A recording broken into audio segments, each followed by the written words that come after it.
আমি কতবার পেমেন্ট পেয়েছি বা কতটা পেমেন্ট পেয়েছি, বা 400-500 ভিউজ যে আমার চ্যানেলে যখন হচ্ছে তখন কি পাচ্ছি, 200-250 ভিউজ আমি কত পাচ্ছি, এগুলো নিয়ে কিন্তু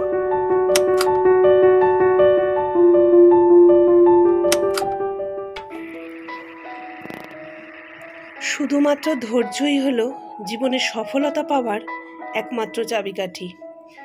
শুধু আমি বা তুমি নই, পৃথিবীর সকল মানুষই আমরা পরিস্থিতির শিকার। উপর আলা হচ্ছেন আমাদের সর্বশ্রেষ্ঠ পরিচালক। উনি আমাদের জন্য নির্দিষ্ট করে রেখেছেন কোন কাজটা করলে আমাদের ভালো হবে আর কোন কাজটায় আমরা সফলতা পাব। একটু সময় ধরে অপেক্ষা করলে একদিন সেই জায়গায় আমরা পৌঁছতে পারবো। হ্যালো এভরিওয়ান, আমি গার্গী। আমার নতুন আরও একটি ব্লগে তোমাদের সকলকে অনেক স্বাগত। কাছে এবং দূরে, দেশ এবং দেশের বাইরে যে যেখান থেকে এই ভিডিওটা দেখা শুরু করেছো, আশা করি তোমরা প্রত্যেকে ঈশ্বরের কৃপায়, ভগবানের আশীর্বাদে খুব ভালো আছো, সুস্থ আছো, আর আমিও ভালো আছি। আর সম্পূর্ণ ভালো লাগা থেকে ব্লগটা শুরু করে দিলাম। আশা করছি এই ব্লগটা ভালো লাগবে। আজকের ব্লগের থাম্বনেল এবং টাইটেল দেখে তোমরা প্রত্যেকেই অনুমান করতে পারছো ব্লগের বিশেষ কিছু বিষয়বস্তু নিয়ে আমি তোমাদেরকে কিছু ইনফরমেশন শেয়ার করব, বা আমার যেটা ইউটিউব চ্যানেলে আমি গত বছর 2 বছর ধরে আমি দেখতে পাচ্ছি সেটা তোমাদেরকে শেয়ার করব। সেই জন্য ব্লগটা দেখতে থাকো। ব্লগের শুরুতে তোমাদেরকে আমি একটা রেসিপি শেয়ার করছি, আর এই রেসিপিটা যারা আমার মতন কোলেস্টেরলে ভুগছো, বা যাদের কোলেস্টেরলের সমস্যা আছে, বা বিভিন্ন কারণবশত তোমরা তেল কম খেতে চাও ফ্যাটনেসের জন্য, বা ভবিষ্যতে যাতে কোনো ফ্যাটনেস না আসে তার জন্য, তারা কিন্তু এই রেসিপিটা, এই পাবদা মাছ হোক বা বোয়াল মাছ হোক বা আঁশহীন যে মাছগুলো যেগুলোতে আমরা বিপুল পরিমাণ তেল খরচা করে রান্নাবান্না করে থাকি, তারা কিন্তু প্রত্যেকেই উপকারী হবে। এই রেসিপিটা কিন্তু শুধুমাত্র এইটুকু তেলের মধ্যেতেই হয়ে যাবে। তো কিভাবে রেসিপিটা আমি করি তোমরা দেখতে থাকো। আর এই মাছটা কিন্তু আমি ভাজবো না, বিনা ভেজে কিন্তু রেসিপিটা করব।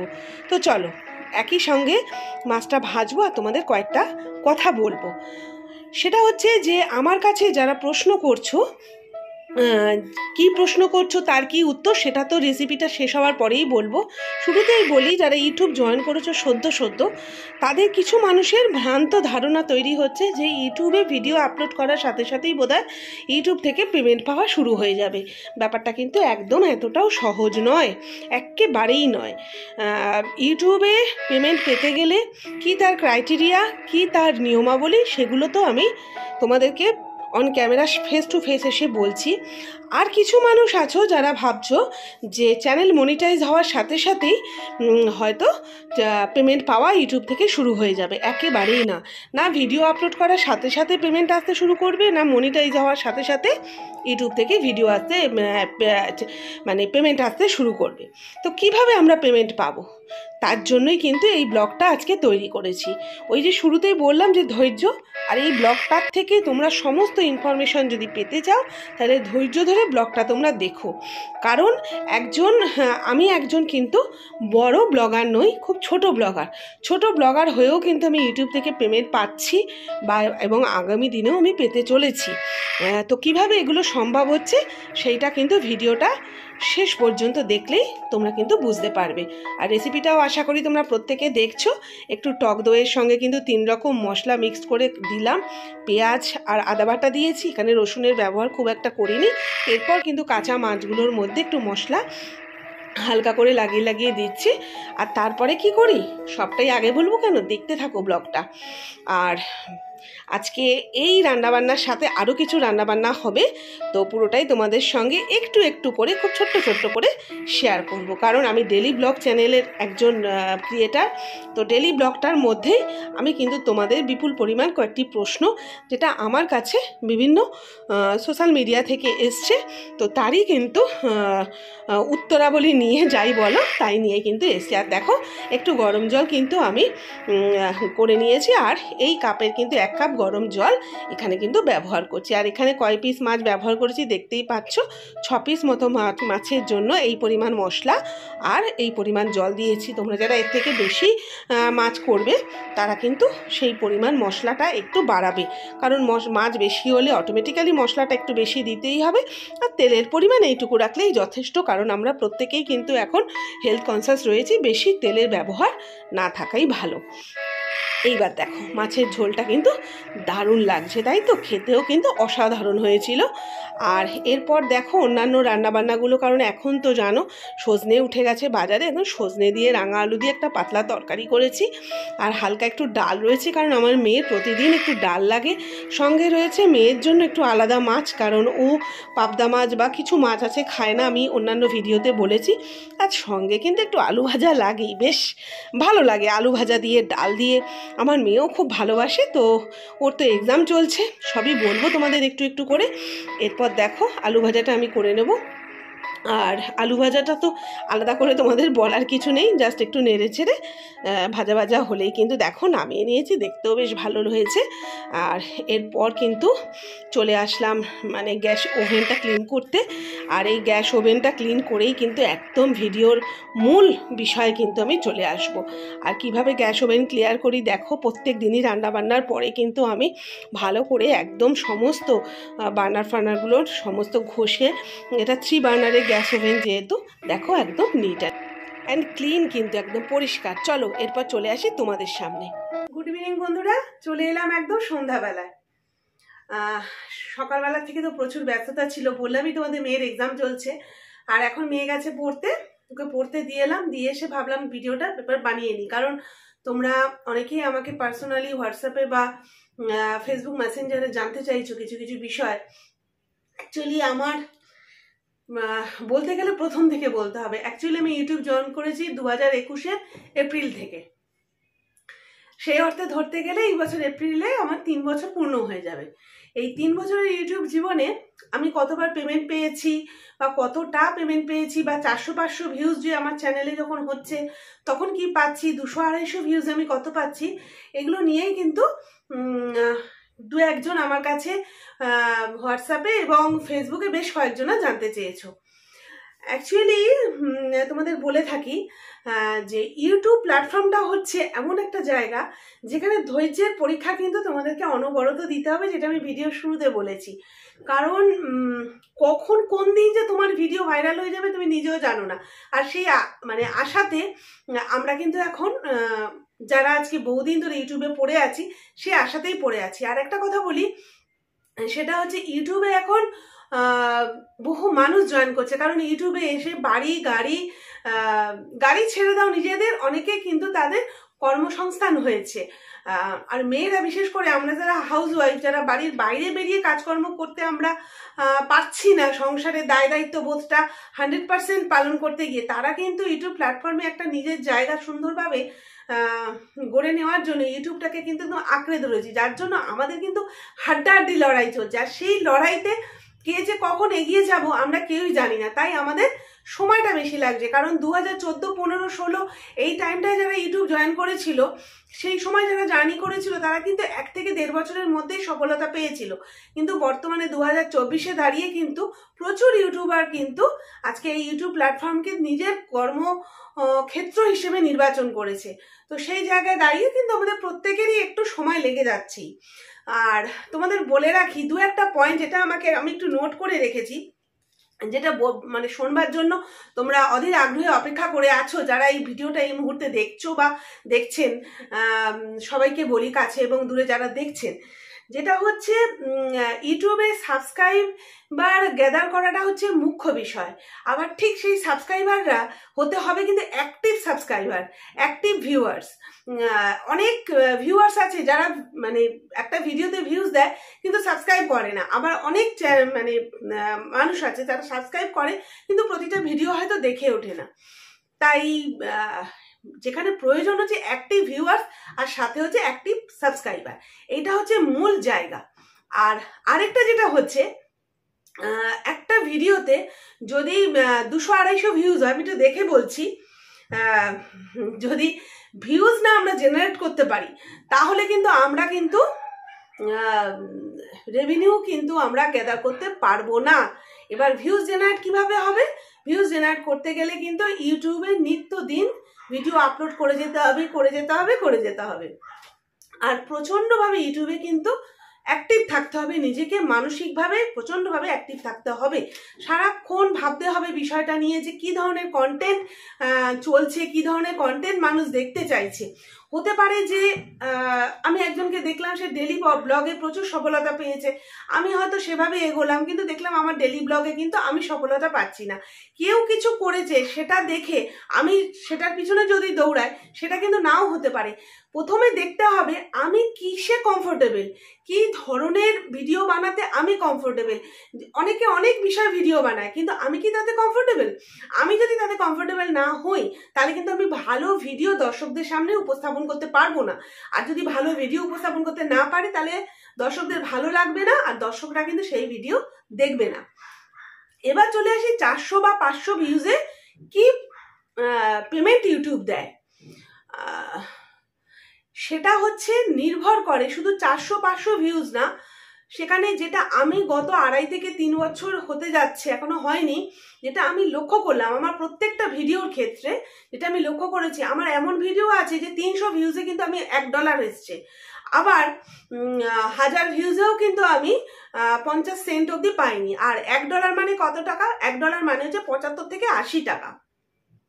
এবার যদি আমি ধরে নিই যে 250 ভিউজ, 280 ভিউজ, 300 ভিউজ বা 400 ভিউজ, দেখা যাচ্ছে যে আমার ওয়াচ টাইম হচ্ছে একটা ভিডিওতে 17 ঘন্টা।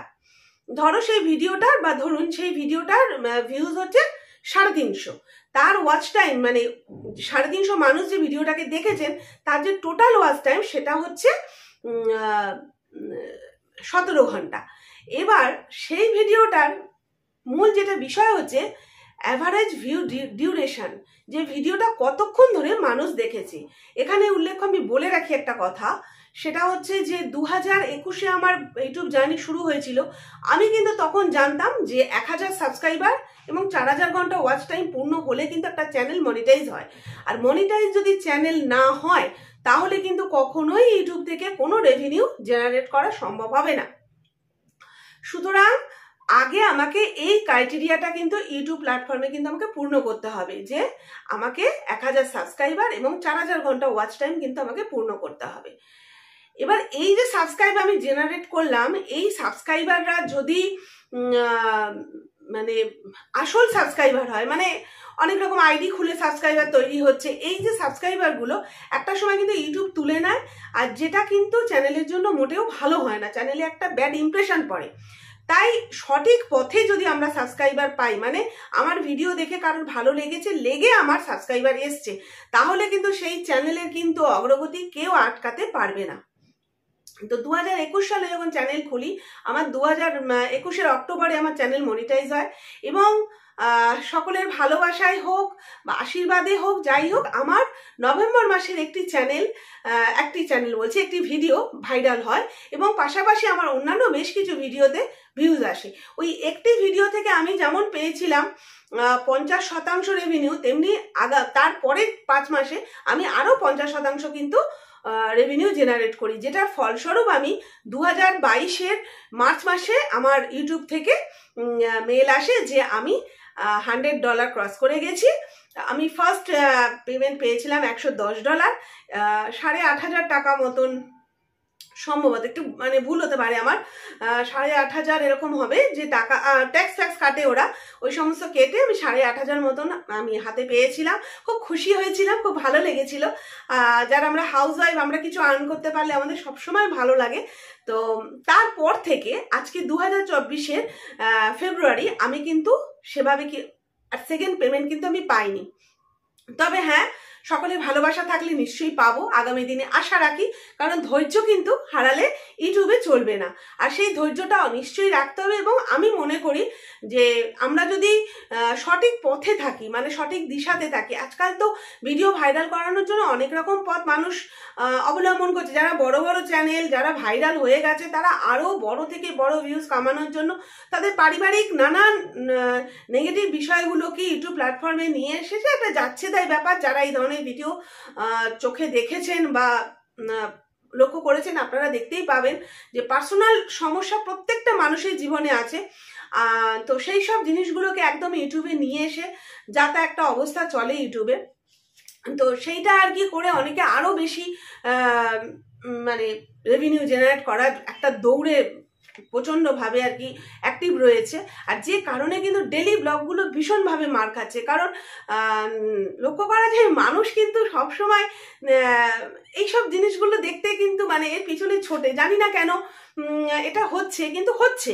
আর যার ফলে ডেলি ব্লগগুলো কিন্তু মার খাচ্ছে। সে যাই হোক, আমার তাতে কোনো প্রবলেম নেই, কোনো অসুবিধা নেই, কারণ আমি আমার লক্ষ্যটা প্রথম দিন থেকে স্থির করা যে আমি কি করব আর কি করতে এসেছি এবং কি করতে চাই, এই তিনটে জায়গা যখন আমার কাছে ক্লিয়ার, সুতরাং আশেপাশে যাই হয়ে যাক আমি কিন্তু আমার লক্ষ্যে একদম অবিচল রয়েছি। যাই হোক, ছোট করে বলি কারণ ব্লগ বড় করব না। এবার বিষয় হলো যে এই যে 2 বছর বা 1 বছর 9 মাস মতন আমি বিনা কোনো রকম রেভিনিউতে কিন্তু আমি কিন্তু এই প্ল্যাটফর্মে কাজ করে যাচ্ছি অনবরত, এবং আমি কিন্তু একটু আশাহত নই, কারণ আমার মনের জোর সাংঘাতিক। আর সেই মনের জোর নিয়ে আমি এগিয়ে চলেছি। একটু ধৈর্য ধরতে হবে, আমি কাউকে ডিমোটিভেট করছি না, কতগুলো পয়েন্ট তুলে ধরি। 400, 450 বা 500 ভিউজে যদি অ্যাভারেজ ভিউ ডিউরেশন 5 থেকে 6 মিনিট থাকে, মানে বলতে চাইছি যে একটা ভিডিওর যদি মূল টাইমটা যদি 10 মিনিটের যদি একটা ভিডিও আমি ইউটিউবে আপলোড করে থাকি, সেই ভিডিওটা যদি 60 to 70% যদি কোনো দর্শক দেখে থাকে, আর এই অ্যাক্টিভ দর্শক যারা ভিডিওটাকে টেনে দেখবে না বা ভিডিওটার প্রতি আগ্রহ নিয়ে ভিডিওটাকে 6 থেকে 7 মিনিট দেখছে, এবং সেই ভিডিওটা দেখার সঙ্গে তার একটা পরের দিন আবার সে কি ভিডিও দেবে সেটার জন্য অপেক্ষা করছে, তাহলে হচ্ছে তারা অ্যাক্টিভ সাবস্ক্রাইবার, অ্যাক্টিভ ভিউয়ার্স। এই ধরনের ভিউজ যখন একটা চ্যানেলে পড়ে, তাতে কিন্তু 300, 350 ভিউজেও কিন্তু $1 আসে, যেটা আমি কোনো কোনো ভিডিওতে আমি পেয়েছি। আবার কিছু কিছু ভিডিও আছে যেখানে আমার 1000 আমার ভিউজ হয়েছে, কিন্তু সেখানে কিন্তু আমার দেখা গেছে আমি 34 সেন্ট পেয়েছি। অর্থাৎ 34 সেন্ট মানে বুঝতেই পারছো, 75 থেকে 80 টাকা যদি একটা এতে হয়, $1 হয়, তাহলে 50 হলে ধরে নাও 35 টাকা থেকে 40 টাকা, তারও থেকে কম, মানে 35 সেন্ট মানে হচ্ছে তার থেকেও কম, ওই 25 থেকে 30 টাকা মতন পাওয়া যাচ্ছে। আবার দেখা যাচ্ছে যে আমার একটা ভিডিও ভাইরাল হয়েছে, 16,000 ভিউজ হয়েছে, 16,300 মতন ভিউজ আছে, তাতে আমি কিন্তু রেভিনিউ জেনারেট করেছি 2.77 সেন্ট। অর্থাৎ কত টাকা হলো, ওই 160 আরও 40 হতে পারে, ওই 200 টাকা মতন।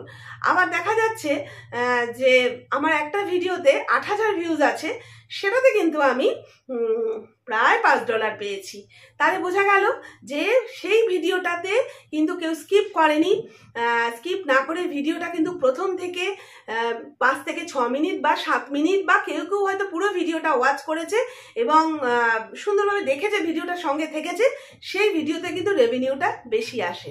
তাহলে বোঝা গেল যে ভিউজ 400 হোক, 500 হোক, 200 হোক, 300 হোক, এই ছোট ছোট চ্যানেল যারা আমরা ছোট ছোট চ্যানেল হোল্ডার, তারাও কিন্তু রেভিনিউ পাই। হ্যাঁ, হয়তো বড় চ্যানেলদের মতন আমাদের প্রত্যেক মাসে পেমেন্ট আসে না, কিন্তু প্রতি কটা ভিডিওতে যদি অ্যাক্টিভ ভিউয়ার্স আর অ্যাক্টিভ সাবস্ক্রাইবার থাকে, তাহলে কিন্তু 400-500 ভিউজ নিয়েও কিন্তু 6 মাস থেকে 8 মাসের মধ্যে একটা পেমেন্ট আসে।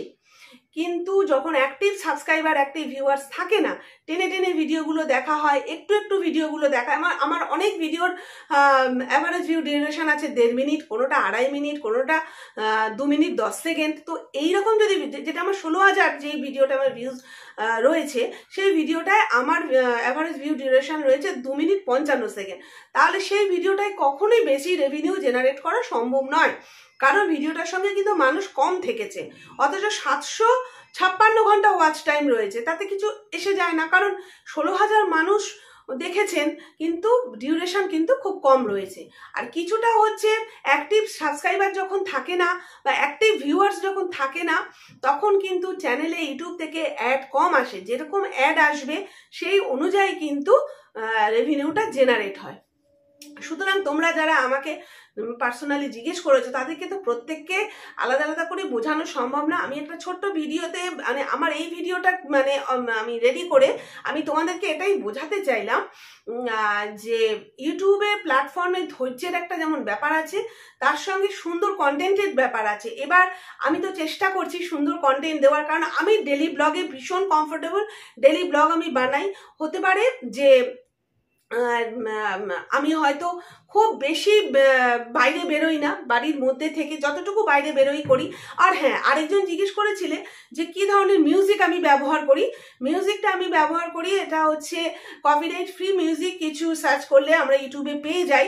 যারা নতুন চ্যানেল খুলেছো তারা মানে জিজ্ঞেস করেছো দু একজন, নতুন চ্যানেল যারা খুলেছো তাদেরকেই বলছি আর কি, যে যদি আমরা ইউটিউবে গিয়ে সার্চ করি ফ্রি কপিরাইট মিউজিক চলে আসে। এছাড়া ইউটিউব লাইব্রেরিতে কিন্তু ভালো ভালো মিউজিক আছে, লাইব্রেরি থেকেও কিন্তু তোমরা মিউজিক নিয়ে নিতে পারো, সেখান থেকে কিন্তু ভালোই মিউজিক দেওয়া যায়। আর এডিটটা যেটা করি তোমরা দেখতেই পাচ্ছ, আমার লোগোটা শো করছে। আমি কাইনমাস্টারের শুরু থেকে এডিট করে আসছি। কাইনমাস্টারে আমি এডিট করে খুব কমফোর্টেবল। আর পিক্স আর্টে আমি থাম্বনেল বানাই। এই হলো আমার ব্যাপার। এছাড়া আর যদি কিছু জানার থাকে এই ভিডিওর কমেন্ট বক্সে তোমরা লিখতে পারো, তাহলে আমি তোমাদের প্রশ্ন অনুযায়ী আমি যতটুকু এই 3 বছরে ইউটিউবে এসে যতটুকু জানতে পেরেছি, যতটুকু বুঝতে পেরেছি, যতটুকু অভিজ্ঞতা অর্জন করেছি সবটা তোমাদের সামনে তুলে ধরবো। আর চেষ্টা করব আগামী দিন আরো সুন্দর ব্লগ নিয়ে আসার। গত সপ্তাহ বা বেশ কিছুদিন যাবত আমি কিন্তু একটা একটা করে উইকে ব্লগ দিচ্ছি। তার কারণ আমি বলে দিই, আমার নতুন বাড়ি শিফটিং হয়েছে এবং তার আগে আমার এই নিজের শ্বশুরবাড়ি থেকে ফ্ল্যাটে আসার যে একটা জার্নি ছিল, সেখানে আমার এতটাই স্ট্রাগল ছিল, মানে দেখাশোনা সমস্ত কিছু, তার সঙ্গে আমার মেয়ের পড়াশোনা, আমার বাবা রয়েছে, বাবার 76 বছর বয়স। আমি বাবাকে খুব একটা আমার ব্লগে দেখাই না, বাবার শরীর মাঝে মাঝেই খারাপ হয়, মাঝে মাঝেই ভালো যায় না।